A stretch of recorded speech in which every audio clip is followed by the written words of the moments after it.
Welcome to another episode of the Curiosity and Consciousness podcast with me, Karen Maloney.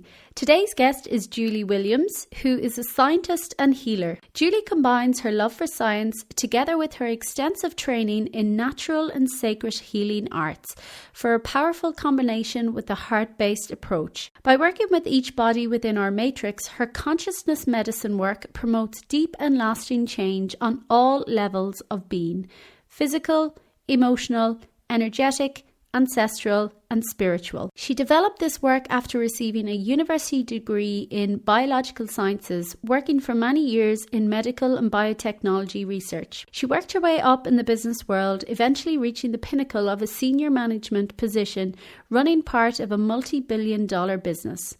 This afforded her the luxury of exploring her own spirituality and personal growth through workshops, retreats, and training courses all over the world with many leaders in the field. Julie has trained in over 20 different healing modalities, including quantum healing, family constellations, neuro-linguistic programming, shamanism, massage, yoga, chakra healing, and intuitive arts. She combines her sacred healing arts experience with solid scientific principles to identify the source of the issue and harness the power of consciousness to heal. Julie currently resides in Ireland, where she has a one-to-one practice in her holistic centre. This was such a fun and informative conversation with Julie. She is so knowledgeable in all the different healing modalities that she has trained in, and also through her own life experience as well. We spoke about so many different concepts, and Julie explains to us about quantum physics, whole person healing, human being versus human doing, and the importance of trust and self-care. So I think there is something for everyone in this conversation. Okay, so welcome, Julie. I am so excited to talk to you today, all things quantum healing and consciousness medicine, and to learn more about your amazing work. So thank you for joining me. Oh, wonderful. Thanks for having me. Thanks. So why don't you, I suppose, tell us a little bit first about your background and kind of how you came to this work? Sure, I'd love to. I was educated as a scientist, a geneticist, really because I wanted to go to medical school. So I went into pre-med and university study. And yet when I got there and I was doing my studies, I thought, this doesn't seem to really be the whole person kind of healing that I want to be doing from a medical perspective. So yes.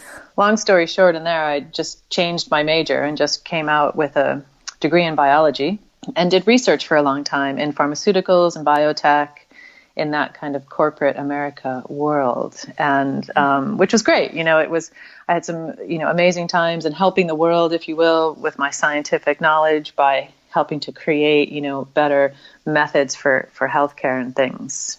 And that also allowed me to do my own spiritual journey, my own personal growth work, having a nice comfortable salary and all of that. Yeah. So always took helps. a lot of workshops, a lot of retreats, and my own personal growth process at the same time as I was working my way up through the ladder, really, of that sort of career, and reached the pinnacle of that, of what we would call, what we might call success.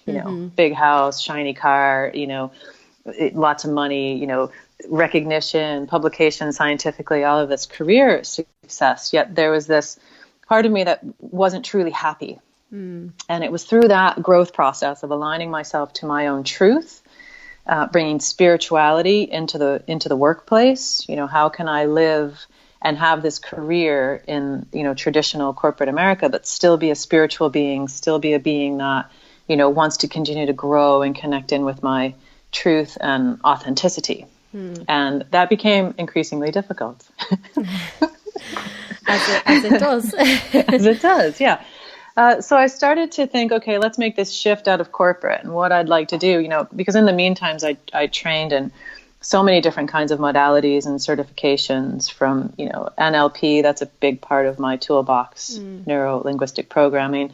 And these are things that really changed my life. Yeah, NLP and the family constellation work, which is ancestral healing, the energetic modalities, there's a variety of those, shamanism, to massage, all the different bodies I was studying. How do I work with the different bodies, the physical, emotional, energetic, ancestral, and spiritual, as I was working my own bodies, my own matrix of bodies. So I thought, okay, I'd love to make this into a practice, take all of these different trainings and put them together into one, one-stop shop, if you will. And then I knew that I wanted to, be able to earn a living from that, be able to work my passion, eventually be able to teach. I had this dream. Yeah. So fast forward, about 5 years from when that dream came into mind, I've manifested it. So left the corporate world with a great, package of being paid for about 6 months salary. Yeah. So I could go off and explore that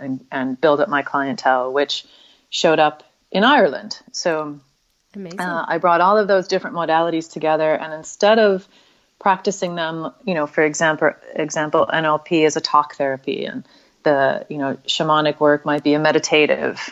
I wanted to bring it together into how can a certain presence or consciousness, how can I shift realities with my presence and consciousness? How can I transform? How can I heal?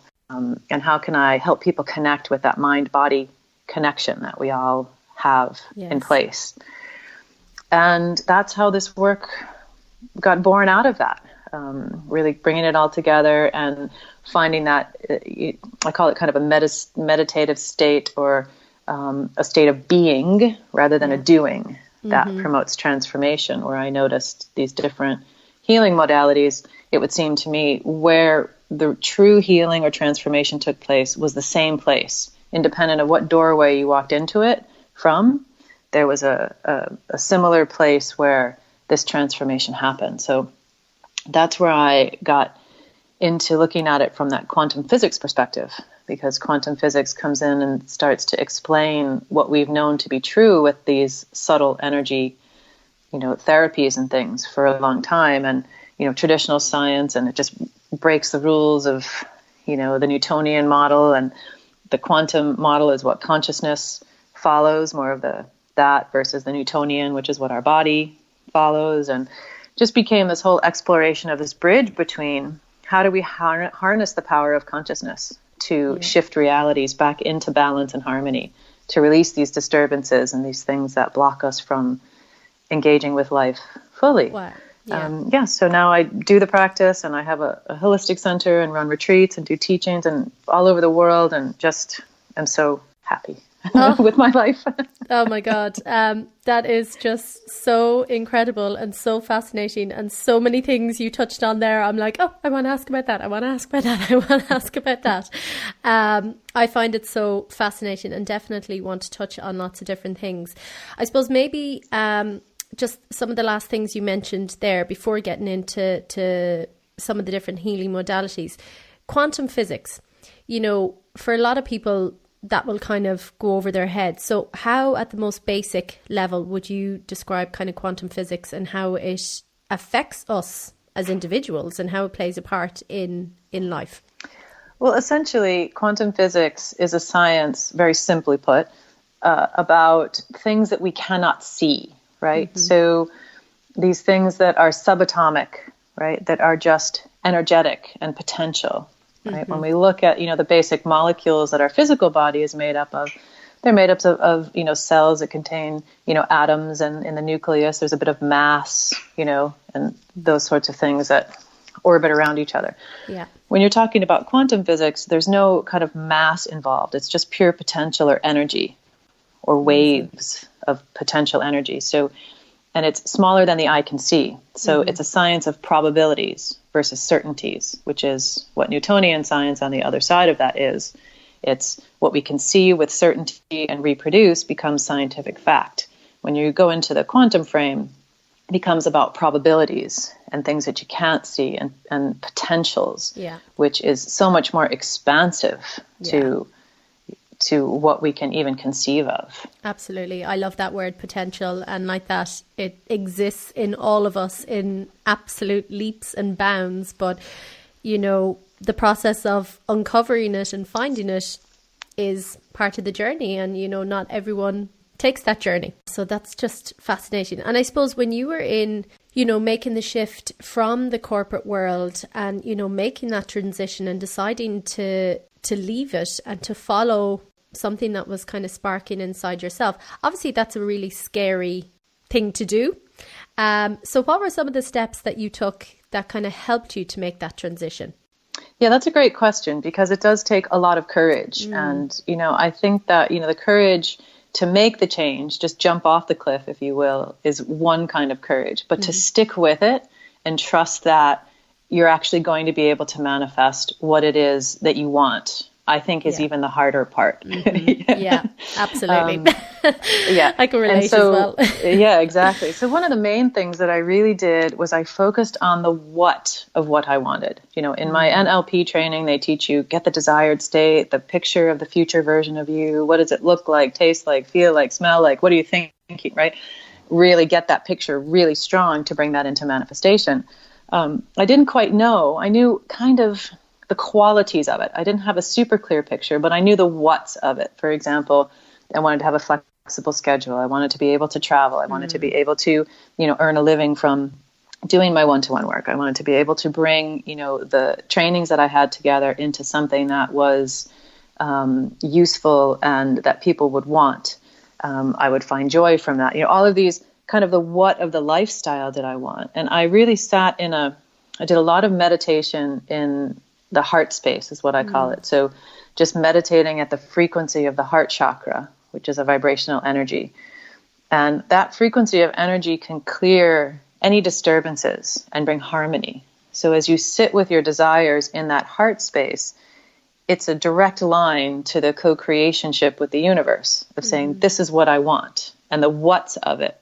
Because once we get into the thinking of hows, that's where we get stopped. Like, but how would I do that? Like, how am I going to, or if we start to figure out the hows, the universe says, oh, she got it figured out. She doesn't need my help. Like, let her get to it. So it was really staying with the what's of it and, seeing how that manifested in the end. I was thrilled with it because it was greater than I could have imagined, right? At the time I was living in California. If you told me then that I would be living in Ireland, have my center and do my work, I would say, you're crazy. What are you talking about, right? But because I stayed with the what's of it and really worked on that, it was able to grow and manifest into something that I probably never would have, come forward in my mind as a very goal-oriented person. If this is what I want, I'm going to get it. So having a bit of that open for what the outcome is going to be, but at the same time be very clear with the message that you're sending out and where you're sending it from, not sending it from a place of fear. Yeah. Because if we get locked into fear, the universe isn't going to listen to that. It's like, oh, she's in fear. Maybe let's have a little growth there before we, bring her to the next stage, versus a place of full presence and heart-centeredness. And you're asking from things from that place. Absolutely. Yes. That's co-creationship right there. That is just so powerful, and I think so important for people to bear in mind as well, myself included. Like when I was kind of making, leaving the corporate world per se, like it absolutely terrified me, but I just knew in my gut, in my center, in my higher being, that it was the right decision, although I had absolutely no idea in one sense what was going to happen or how it was going to happen. But like you say, I had a really, really strong picture and vision of where I was meant to be and what I was meant to be doing. So I think it's really important, to kind of tell people that that's normal, and just, to tune in. And you really do need to just kind of trust as well, and just, I suppose, get out of the thinking mind a bit as well, and just open up and get curious about what's showing up and what's presenting. Because honestly, I think that's half the bigger picture at the end of the day, or the surprise element, that it generally always works out even better than we could have planned ourselves from our thinking mind. But it does take, that step and that tuning in and just kind of being present with yourself, like you said, and keeping and that trust. that strong picture and that trust. And I love as well how you mentioned before, the human being versus human doing. Like, I think so many of us fall into the trap of being human doings, where we get so caught up in our thinking mind and like, what needs to happen like X, Y, and Z and this way, and this is the only way that it can happen. Whereas again, it's that trust, that letting go bit, that, we need to be more present, become a human being more so as well. And that's when, like you say, kind of the magic unfolds as well. And some of these ideas and things that you'd never have thought about do come. Yes, you're exactly right. Yeah. The more being and less doing. And Yeah. I think that we've all nurtured that doing part. I was that in corporate America. I was very successful, you know, a timeline, everything lands on that. That's great. I'll do it. I have milestones. I can achieve those. And that's still a useful skill. Yet now being still and allowing more being. And then when I need the turbo boost, I can bring the doing in. Exactly. Yeah. But I suppose it's like that. It's the awareness, first of all, and just having that balance, like knowing that it works from both aspects. Or I suppose even knowing, like a lot of people would even think, you know, even the likes of all these kind of healing modalities and family constellations and well, maybe not NLP, but shamanism or different energy healings, you know, often people can associate them with like kind of airy fairy or kind of hoping on a wing and a prayer, more so than actually scientific principles as well. And I love that you combine them both. You combine these, you know, sacred healing modalities with solid scientific principles. So can you explain a little bit about the link? Yeah, the quantum physics really allows us to be able to make that bridge, because it is a science that's been proven about the unseen factors, you know, and you know, for example, just because you can't see gravity or you can't see wind, we know it exists, right? So it's that kind of being able to have these scientific principles that make the unseen aspects plausible and, you know, measurable, and have some, take it out of that, you know, I call it the crystally jingly or the airy fairy, and really ground it into something scientific. So, you know, if you look at, you know, shamanism is an interesting one, because if you look at the history of healing, for example, right? So back to the beginnings of where we first, you know, went from, you know, walking upright as Homo sapiens, which they've tracked the DNA through the mitochondrial DNA for the, you know, Eve, basically mitochondrial Eve, to Africa.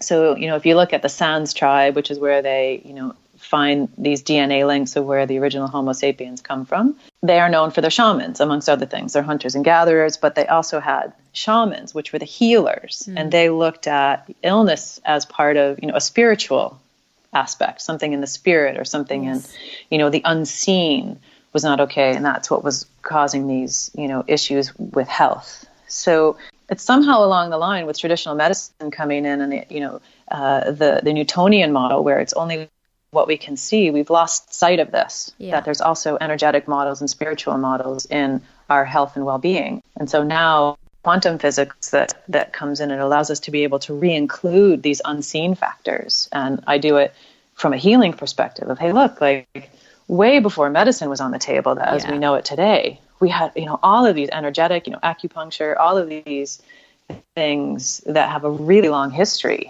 but somehow they get a bit swept away. So I love that, you know, we can now, I like to base that in science as well and show people, look, what we're talking about in quantum physics is what we've been observing, you know, clinically for hundreds of years, you know, if not longer, thousands of years. Thousands of years, I think so, in those healing modalities. And now I think more than ever, you know, it's even more important that we kind of invite in these ancient modalities again, along with modern medicine, you know, what we know now, because it does have a place, but absolutely it's not the be all and end all. You know, like you say, illness hits on so many different levels, and, you know, modern medicine is often, it's an acute treatment, it's treating a symptom. But like you say, we're a whole person. There are so many more levels, and that, you know, there needs to be more communication between the two, and a more kind of complementary, I think, treatment as well when treating people, because we can see, you know, illness is just increasing. So it's not necessarily working per se, just the modern way.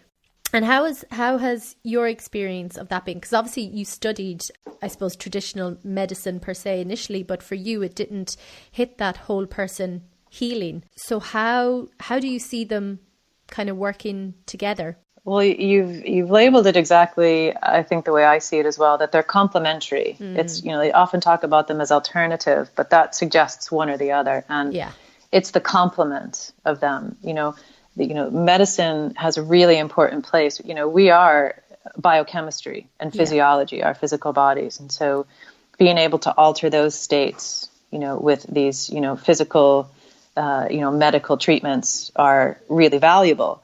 it's also then expanding to, from the quantum perspective, there's a few principles that I leverage bringing into the healing modalities, where we can leverage those principles. And one of them is that, from the quantum frame, there's no linear time frame. So everything exists in its entirety in every moment, either as a particle of reality or a wave of potential. And so it opens up the door of what we can actually treat and what we can get access to when we can work with anything that has a potential other reality, if you will, out there.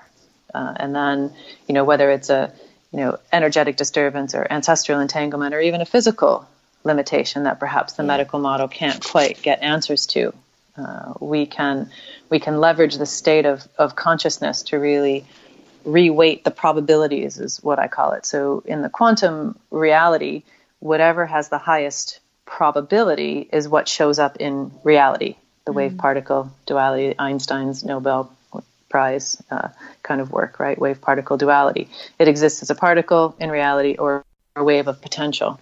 So I bring that into the frame of the particle of reality. It can be a physical, health issue. It could be emotional distress. It can be, whatever it is. That's the particle of reality that's showing up here for the person or whatever it is, the situation.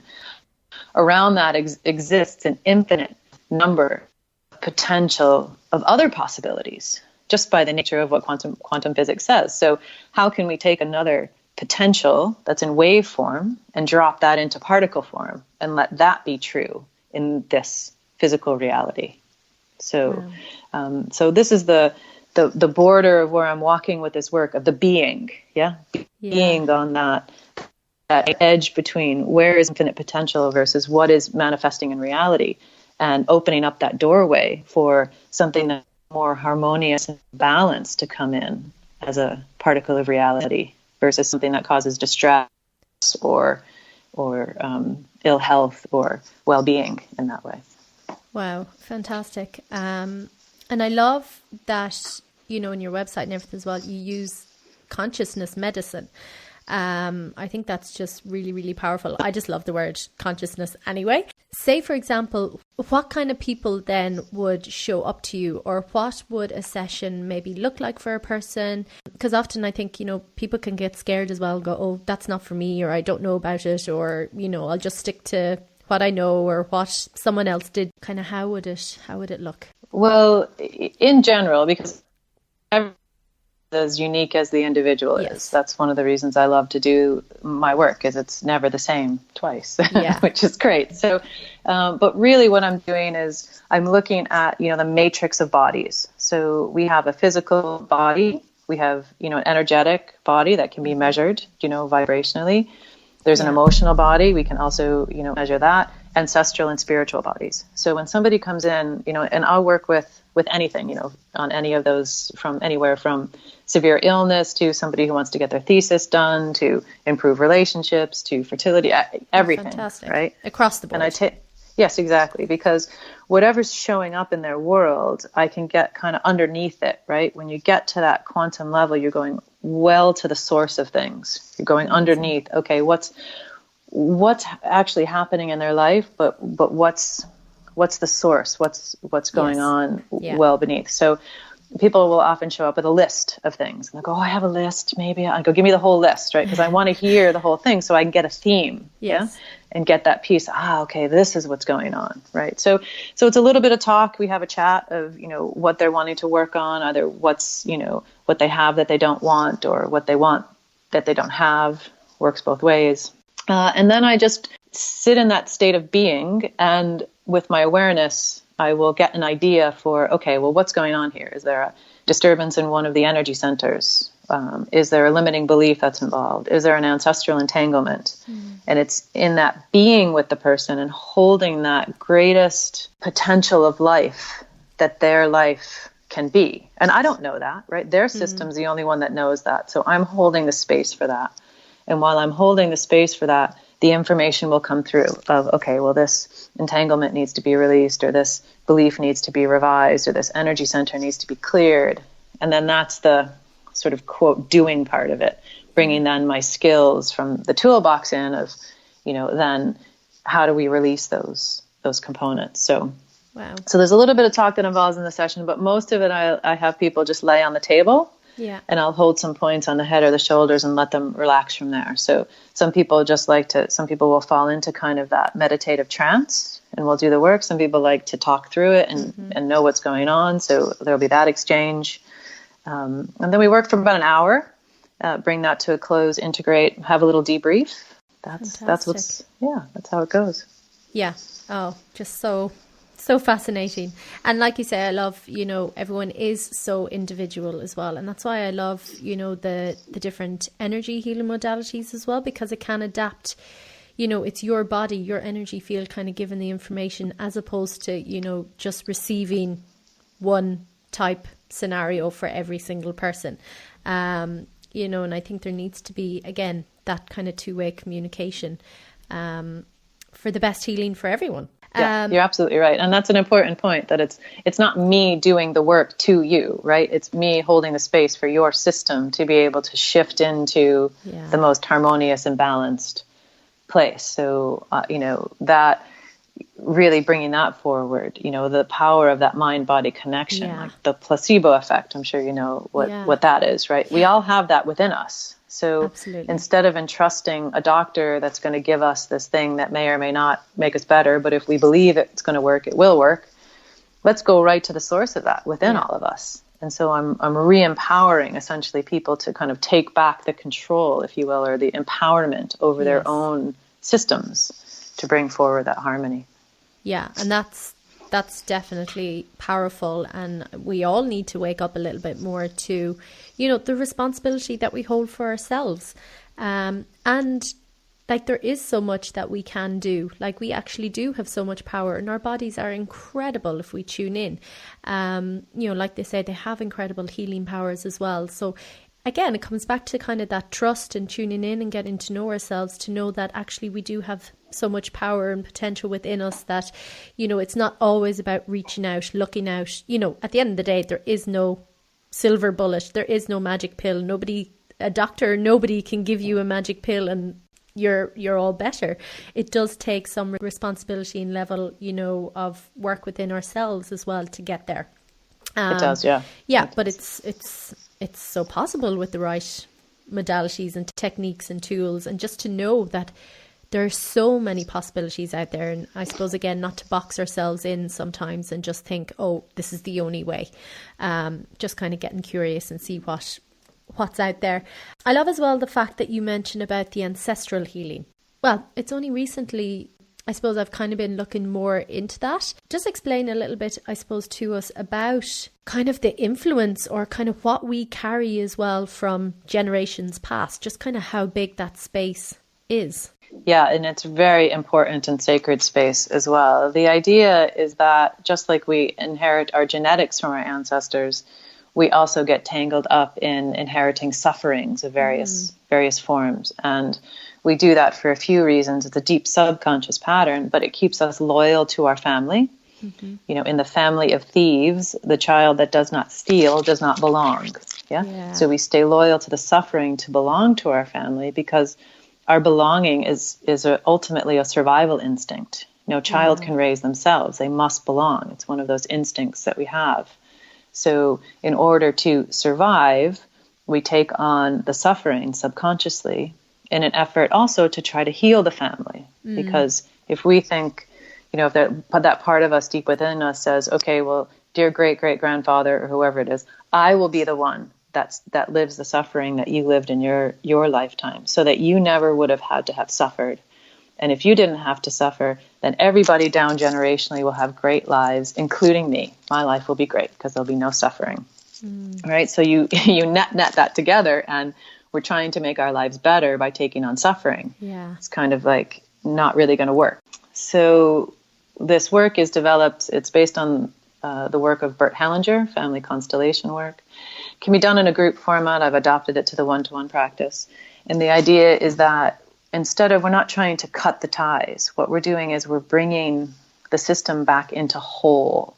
So anybody in the ancestral past that was excluded, cast out, died young, institutionalized, there's a whole list. Yeah. Wow, yeah. Anybody forgotten about, any guilt, any shames, they're excluded from the family soul. Yeah, the wholeness of the family soul. So in order to heal these entanglements, because when there's the holes, that's where we come to plug up those holes and take on the suffering. So when we re-include everybody with full honor and respect, then there's no holes in the system for any of us to have to take on that suffering. And then love and life can flow through the family soul as it's meant to. Sounds powerful.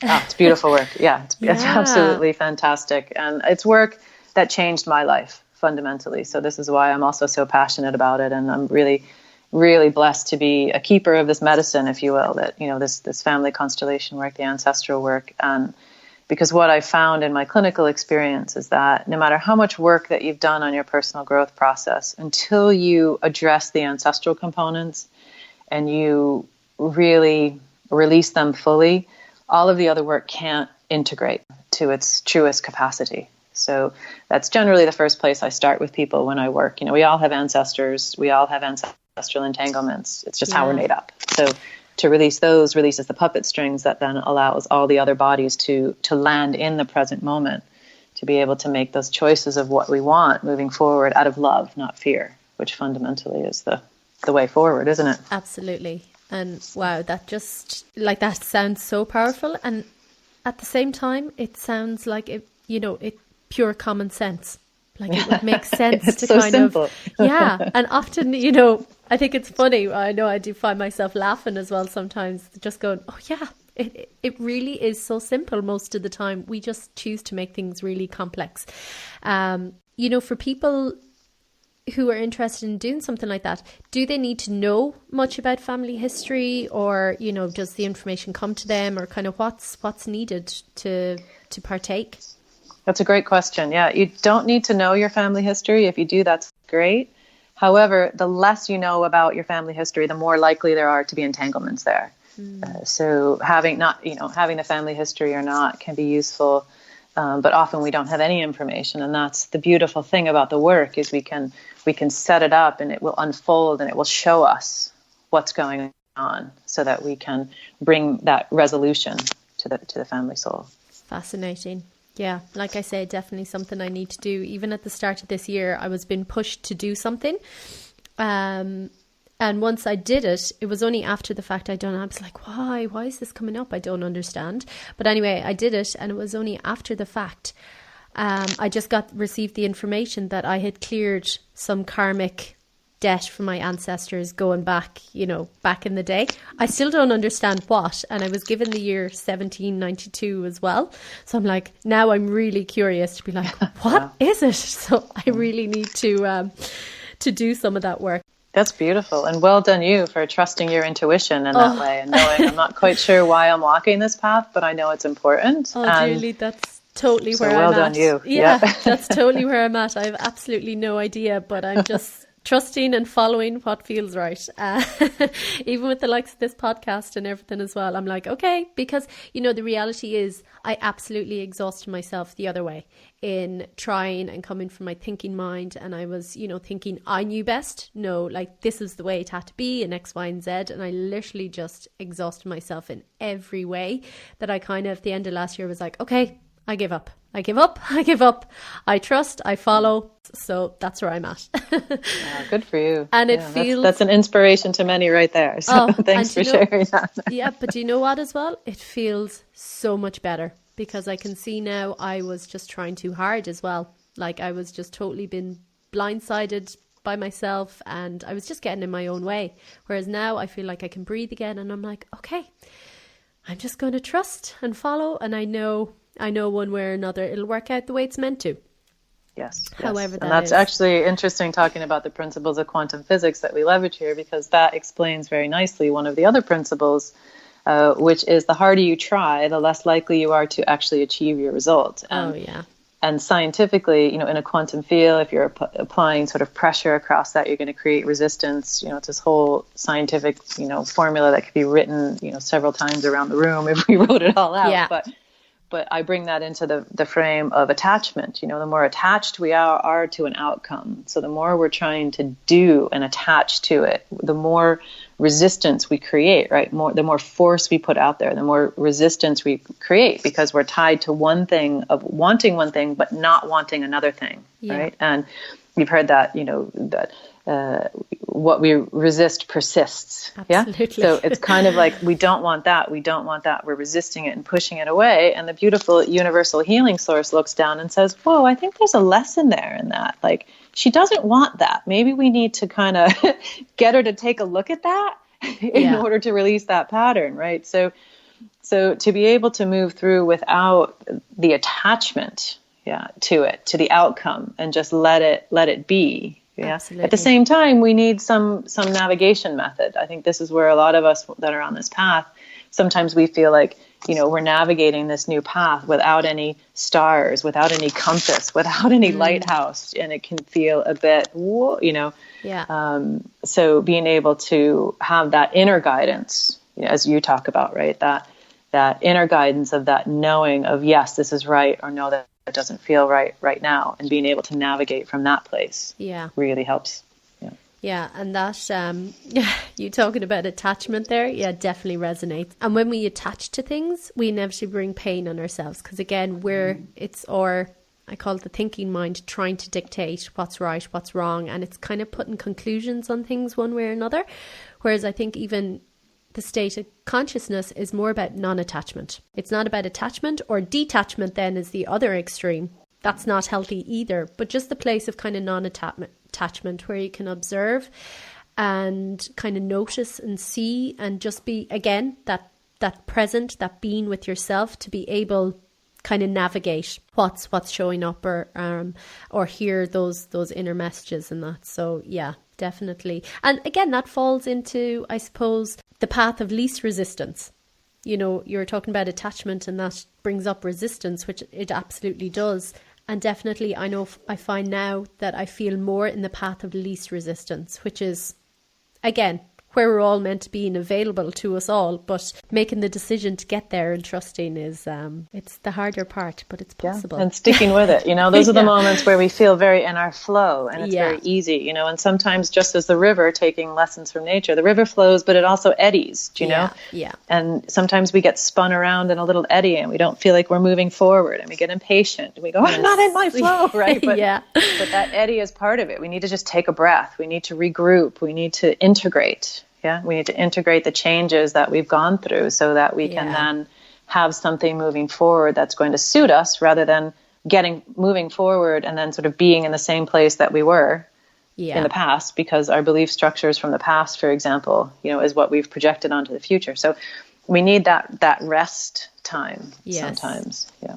Absolutely. And you mentioned the river and nature. We generally just need to look at nature more, and be more in tune. And, there's nothing wrong with, like you say, we need that downtime, that rest, even like winter, where kind of nature kind of goes quiet and hibernates a bit, ready, to plant seeds again and ready to bloom, in spring. And I think we just need to model that a bit more as well, that we all need a bit of downtime and a bit of recuperation, and not constantly go, because, we just end up burning ourselves out and getting stressed. And it is. And it's interesting as well, like when we do what we love, for example, when I switched I had corporate burnout, pushing myself, and left that. And it took a good few months to get free of that burnout. And then once I started doing what I loved and what my passion was, that I got burned out from that as well, because you don't track when you love it, that you're overdoing it in that way. And so it is finding that rhythm, isn't it? And filling our own tanks, really. Self-care, I think, is,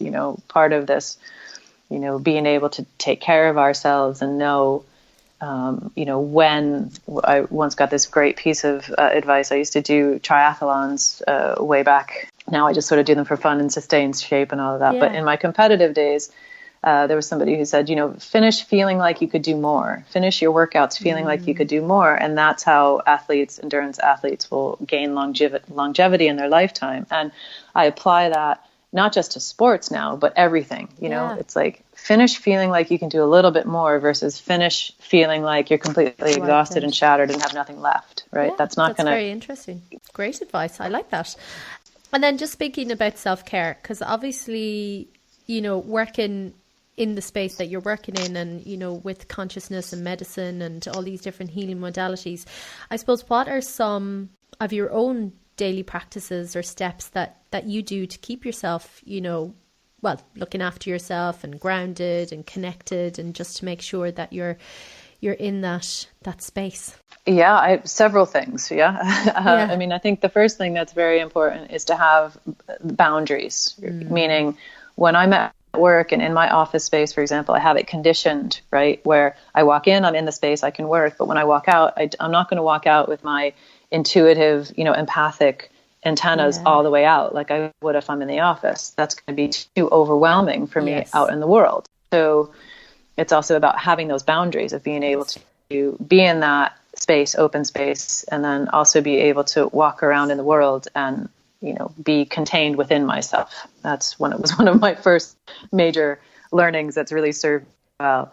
I do yoga, you know, I'm a meditative yoga instructor, so I do my own practice more so. You know, I teach yoga on my retreats more so than classes, but I have a yoga practice, the breath practice, athletics. I love sports, being out in nature. You know, I love to mountain bike and swim in the sea here in Greystones. So that for me is also an active meditation and really connects me with the spirit of nature. And, you know, so that really fills me. Yeah. The things that really fill my existential tank, if you will. That's what I think self-care is, you know, is what makes you happy, what makes you, I'm so full of energy, you know? Yeah. And then also on the physical level, you know, acupuncture is something I've been doing for decades. Really, that really balances and keeps me nice and balanced. And physical body work, taking care of my spine, taking care of the muscles. Yes. I do Pilates as well, which I think is a nice metaphor for that core. You're working your core muscles, but you're also coming back within yourself deeply and connecting your breath to movement. So that's my list off the top of my head. I always find it really interesting, you know, to ask people, because I think, again, sometimes we get scared thinking, oh, self-care has to be expensive, or it has to be something elaborate, or something that takes a lot of effort. Whereas, you know, the likes of like connecting to my breath and being in nature are two of the most powerful ones for me as well.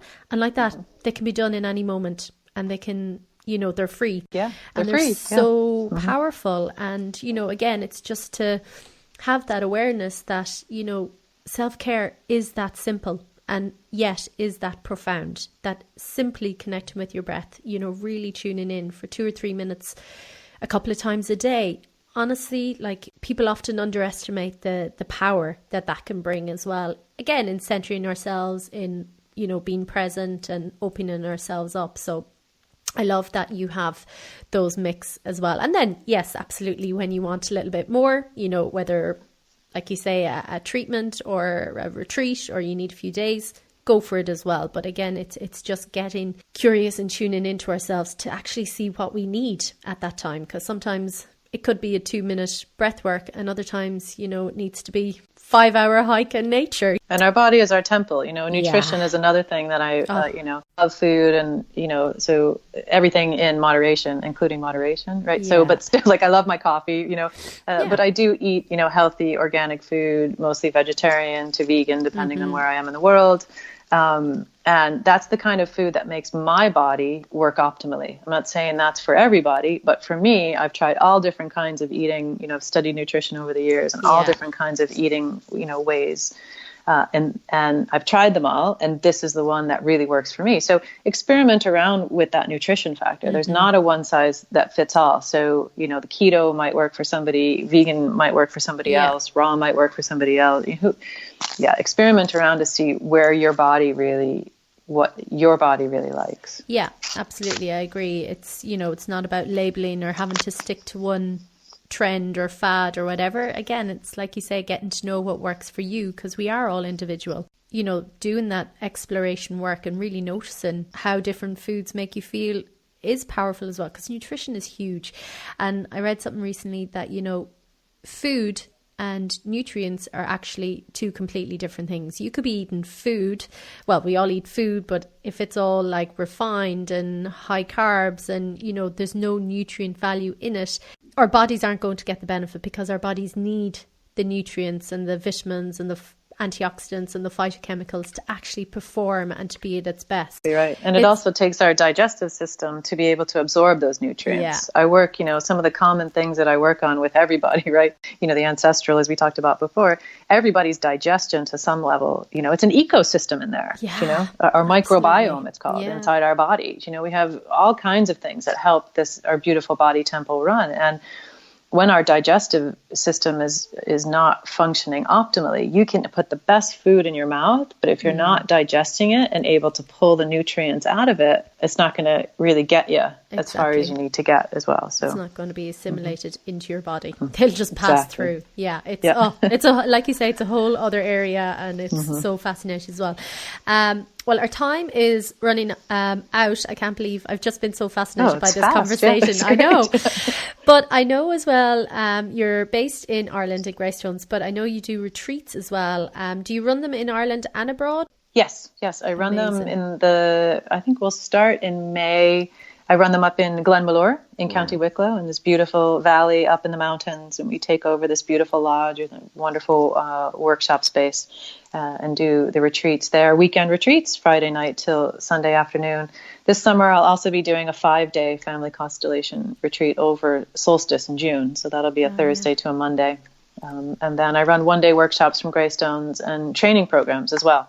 Amazing. From Greystones as well. And I just did a 5-day family constellation retreat in Bali last month, so going a little further afield. Yeah. So I can expect to see that happening probably next winter again. And then also Thailand. I have my eye on Thailand as well, to do some over there as well. So a little bit of a holistic holiday, right? Amazing. It sounds absolutely idyllic. Well, Julie, it's been an absolute pleasure, and I will put all links up as well with the show. But if people want more information, where should they go? The website's a great place, www.quantum-evolution.com. Yeah, and then you can get my contact information from there. Yeah, that's where all my list of events and everything happen. And also if you want to be on my email list, you can, send an email. juliequantum@gmail is my email. Perfect. And that's how I notify people from newsletters and things. So yeah, it's been an absolute pleasure for me as well. Thank you so much for having me on. I really enjoyed it. Oh, I really enjoyed it, and wish you every success. And who knows where we may meet at some stage. Yes, definitely. I hope so.